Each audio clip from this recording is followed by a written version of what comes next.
The routine you're about to see is based upon this particular coin production. The cards can be fanned, the cards can be cut, even shuffled, and with empty hands, a simple gesture and a coin magically appears. A quarter or a $half doesn't really matter. The pop-up coin production will be taught later on how to make it up. This is what it looks like during the actual routine structure. It appears out of nowhere. Let's take a look at the open prediction with the pop-up coin production. The red back card is a prediction which will remain in full view the entire time. Obviously within this blue deck of cards there's one card that matches that red card. The object is, can you find the card that matches my prediction? That'd be very magical if you could. And before I give you the try to do that, I'd like to show you something very magical myself. So magical, in fact, that this scares me sometimes when I do it. Nothing in my hands, very slowly, nothing in my hands, sleeves are rolled up. If I just wave a little bit like that, the magic happens as one coin, a 50-cent piece, appears out of nowhere. Very magical, don't you think? Well, this coin is very magical in itself, because if you hold this in your hand, it will give you the magical potentiality to find the matching card to my red one over there. So hold that in your hand, which the spectator does. Let me give these cards a little bit of a shuffle, and we'll proceed. I'm going to ask you to say stop anytime you wish. Anytime you wish, I'm going to pick up cards one at a time. Whenever you say stop, I'll stop. It'll be up to you. Now keep in mind the coin is going to help you. So squeeze the coin tight. So you go through the cards until the spectator says stop. I'll pick up a bunch of cards because let's pretend they go way down into the deck. Let's say they say stop. It doesn't matter where they say stop. You stop where they tell you. You emphasize that they could have gone further down into the pack. In other words, you could have ended up anywhere along the spread, which is true. But they ended up at the 6 of clubs. The 6 of clubs, not the 8 of clubs, not the Queen of spades, not the 10 of spades or any of the other cards. They ended up at the 6 of clubs because they said stop. Maybe the coin helped them out after all, do you think? The 6 of clubs, and the prediction from the very beginning, the 6 of clubs. An open prediction with a coin appearance. Following the explanation of the routine structure, I'll teach you how to make the pop-up coin gimmick. Okay, here's a quick setup. You have your whole cards on top of the deck. You have your $half inside the hole. You have your flap card on top of that. You then take an indifferent card, place it on top. Your matching 6 of clubs to your prediction card is on top of the pack. So when you bring the deck of cards out, you ribbon spread, taking the top card, the 6 of clubs, and scooping everything up. It also allows you to do a little bit of cutting before you get into the coin production. So you double undercut that top card to the bottom, bringing the 6 of clubs simply second from the bottom. At this point, you're now ready for the production, so you roll your sleeves up. Here's a little tip.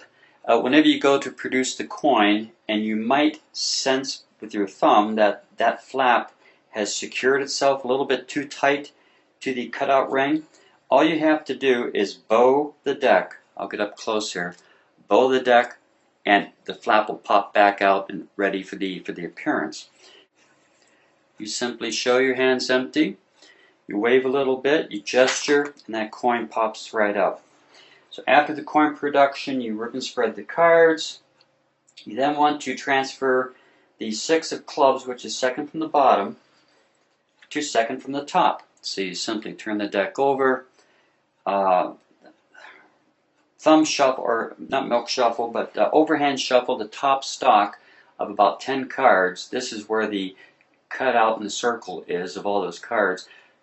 Thumb off about 10 cards and then singly shuffle the cards off until you get down to the bottom 2.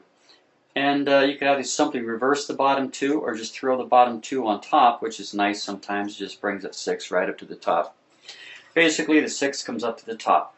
This is the force that you're going to use to make the prediction match.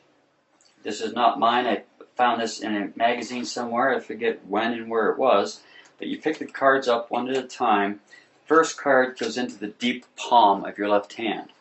The second card gets offset just like that, so you have a big break with the cards using the heel of your hand. I think that's called the Greek break or something like that. You keep picking cards up off the deck of cards on the table until they say stop. Whenever they say stop, when you set this card on top, the ones in your left hand, your thumb is basically going to push the top section forward, just like that. Now your thumb is underneath, so you have a lot of secrecy to do this. You simply place it right on top and push everything forward. So now these two cards, the bottom card and the top card, are pretty much in line with one another. Then you can emphasize that they could have gone further down, blah, blah, blah, blah, blah. Whatever pattern you want to use, but they stopped you here. You pinch both cards together, turn them over. That's a double. You lay the double down. You then continue to show that they could have gone further down, whatever. And the 6 of clubs was where they stopped you at. And the 6 of clubs matches the 6 of clubs. The open prediction is rather simplistic, but it works. It can be done totally impromptu if you're not even producing the coin. But I kind of like to link the two together for whatever reasons. Everyone has their own personal preference. That's about it. I hope you liked what you saw.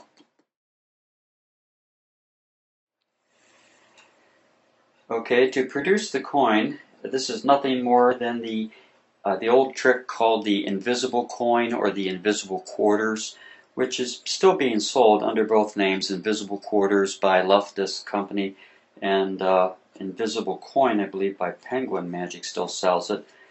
Basically, all you do is I took 6, 7, 8 cards and punched holes in them. I used a 1.5-inch hole punch, although these punches come in different sizes. This was 1.5 inches for the $1/2, and smaller one I used here for a quarter. I'm not quite sure what size this is, but it's at least the size of a quarter. Hole punches come in different sizes, obviously. So you punch out about 5 or 6 cards.